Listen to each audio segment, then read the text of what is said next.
the Steam Deck and the Switch 2. Look, I love both of these consoles. They're both brilliant in their own unique ways, right? One is a gaming PC in disguise, and the other is a nostalgia-fueled machine that keeps Nintendo's magic alive. But a few weeks after buying the Switch 2 on day one with my own hard-earned cash, I haven't turned it on since. And that's not just a passing phase, it's kind of an eye-opener, and it's why I'm making this video. So here's why.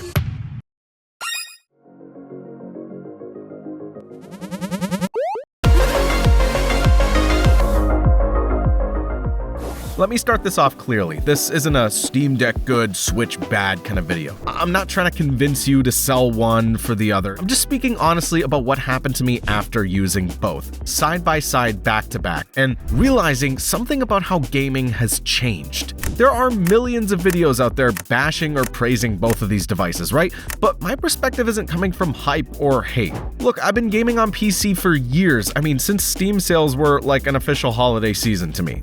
I'm diehard, all right? Like many of you, my Steam library is massive. I haven't even played 80% of the games in it, and it's still an ever-growing vault of stuff that I've built over a decade. But when Valve first announced the Steam Deck, something immediately clicked. This wasn't just another gadget. It was the dream that me and every PC gamer secretly had. Our games on PC, anywhere we wanted. It sounded almost too good to be true. I mean, for years, I'd fantasize about just being able to grab my library and go. Not lugging around some Alienware laptop with fans that sound like a jet engine. No, the actual real deal. Just Steam as it is. And when the deck dropped, I was all in. And for me, it lived up to that promise. It wasn't perfect at the start, far from it, but it scratched an itch I didn't even know I still had since like the DS and PSP were a thing. I talk about this a lot in my last video called Handheld Gaming is the Future. This video, I'm focusing between these two consoles and what I realized. Now, fast forward a few years, and along comes the Switch 2. Let me be clear, I loved the first Switch. I spent hundreds of hours on Mario Kart 8 Deluxe. I can't even go over how long I've played that game. And I burned entire days on Animal Crossing New Horizons, right? I played that game through all of COVID. It single-handedly saved me during that period. And I can't believe I forgot about Breath of the Wild and Tears of the Kingdom. Those games captivated me from the minute I picked up the console. They were one of the first games I purchased. These were some of the best experiences I've had in gaming thanks to Nintendo. And they really had that soul that you only find in Nintendo titles. Look, you don't play Nintendo games because they're cutting edge. You play them because they feel good. So when Nintendo finally revealed the Switch 2, I didn't even hesitate. I wanted to recapture that exact feeling that I felt with the Switch 1. And I've always gone where the games I love are. I'm not some, I love this console, I'm only gonna play on this console person. That's how I roll. But games these days are pricey, and let's be honest, gaming as a hobby is starting to feel like a luxury. Look, I know video games used to cost this much, if not way more, way back in the day in the 80s and 90s when the SNES and NES was a thing. But like, listen, $100 Canadian after tax when games were 60 to 70 just like 5-10 years ago, it's a tall order. And the quality nowadays, it ain't matching the price tag like before. So I've always learned to buy smart, wait for a game to exist over a few years, and it'll just get cheaper. That's exactly what Steam sales are about. But still, the moment they showed the new Mario Kart, the one I'd been waiting 11 years for, I knew I was gonna cave. And I did. In fact, that's kind of why I made this channel. If you go back to the first video I made, ironically called The Switch 2 is Boring, this whole channel was created because I was hyped for the Switch 2. And from the teaser, it was everything I wanted. It was new open world tracks, a new art style, bigger races. It was everything I wanted from a Mario Kart sequel. And just like that, my bank account started crying because I went right to GameStop and I pre-ordered that thing day one. Which leads us to mistake number one. Now, if the PS5 and Xbox Series X launches taught me anything, it's that if you want a new console at launch, you gotta be ready to fight. So I did what any desperate fan would do, right? I opened up every tab imaginable. Walmart, GameStop, Costco, Amazon. I prepared to fight the bots. Pre-order day came, I refreshed like my life depended on it, and nothing. But I wasn't done yet. The next morning at 5 a.m. and drove to my local GameStop, and I was surrounded by a group of equally obsessed people like me who just wanted to get their hands on this awesome new console. And honestly, it was kind of fun. I mean, we all shared this same exact excitement. 3 hours later, I did, and I walked out with that pre-order receipt like it was a golden ticket. Fast forward to launch week, it's early June, and I'm standing in that same GameStop picking up my brand new Switch 2. I drove home like I was in a real-life Mario Kart race. I was doing the speed limit, don't worry. I set up the dock, booted it up, and I was blown away. The first few days with this thing were pure honeymoon phase energy. I couldn't stop smiling. That new console smell, the excitement of turning it on for the first time. It was intoxicating, and I can't believe that I had a Switch sequel in my hands after all this time. And it was everything I ever wanted it to be for about a week. Then the feeling it disappeared. Day 7 hit, and I just wasn't picking it up anymore. Mario Kart sat unfinished. I tried firing up some of my other games that I had in my Switch 1 library, like Zelda, even Animal Crossings, to try and find that spark again, but it wasn't there. Something about the experience just wasn't doing it for me anymore. Part of it was performance. Look, a lot of older games still hadn't been updated to take advantage of the new hardware, and the ones that were charging $10 for it. So yeah, no, I'm alright, I'm good. No. Otherwise, it was same frame rate, same resolution. It didn't really feel like a next-gen leap at all. It felt like a slightly more stable version of the same thing I already owned, and that's great, but not $800 console upgrade worth of game.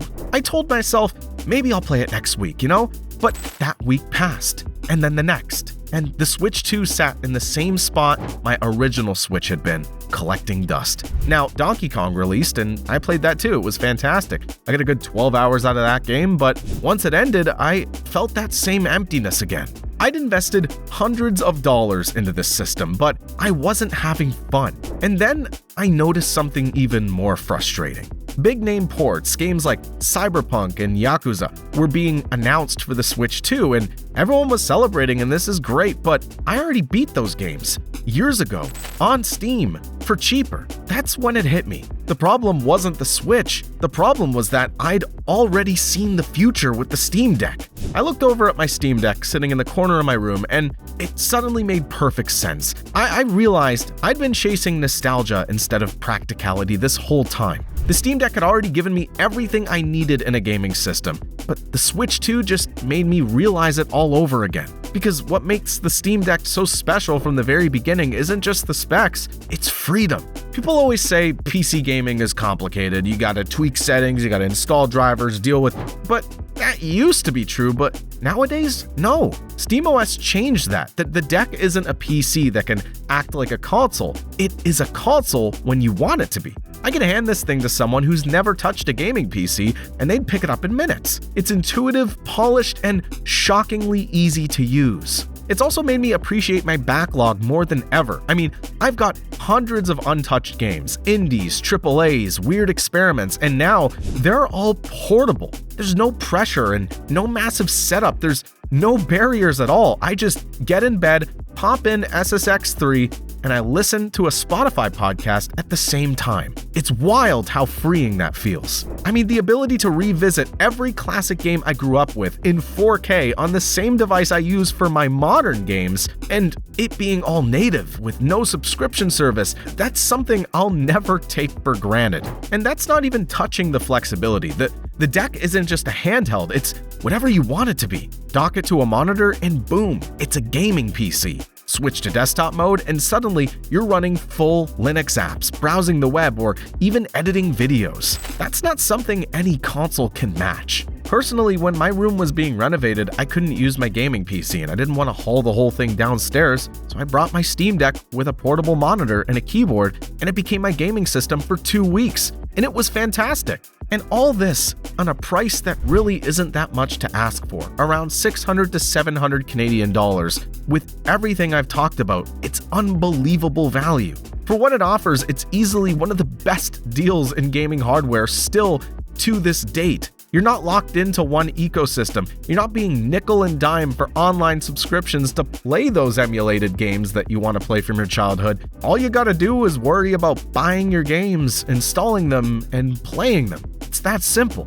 And the best part? Steam Decks go on sale. You can get that level of power for less than what I paid for the Switch 2. In fact, you could buy 2 Steam Decks before you get a Switch 2. And it just works. Look, I'll always love Nintendo. They're a cornerstone of gaming for a reason. And the Switch 2 is a great console. And for millions of people, it's the perfect device. But for me, the Steam Deck changed what I value in gaming. It's not just about exclusives anymore. It's about flexibility, ownership, control. You owning the device you purchased and using it the way you want to. I don't have to wait for a patch for that to happen. I could just do it. In fact, I did. If you go to one of my YouTube shorts, I played Hollow Knight Silksong on my 80-inch 4K TV in 4K. And nothing else lets me go from playing Silksong on the TV to immediately watching YouTube right after. And definitely, nothing else lets me bring my entire gaming setup downstairs while my room is under renovation. There's just nothing like the deck. And that's why, in the end, the Steam Deck made me regret buying the Switch 2.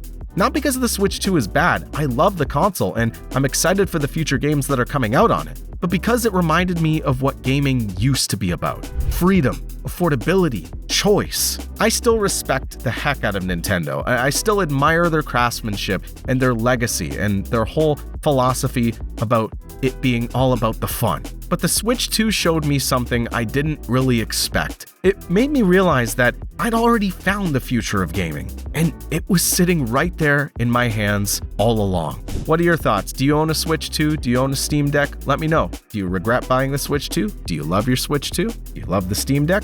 Let me know down below. I want to hear all your comments, and I'll be replying to as many as I can. If you enjoyed this, hit the like button, subscribe, tell me down below your thoughts, and you know what? I want to hear your honest thoughts, so let me know. Thanks again for watching. This is Nick, and I'll see you in the next one.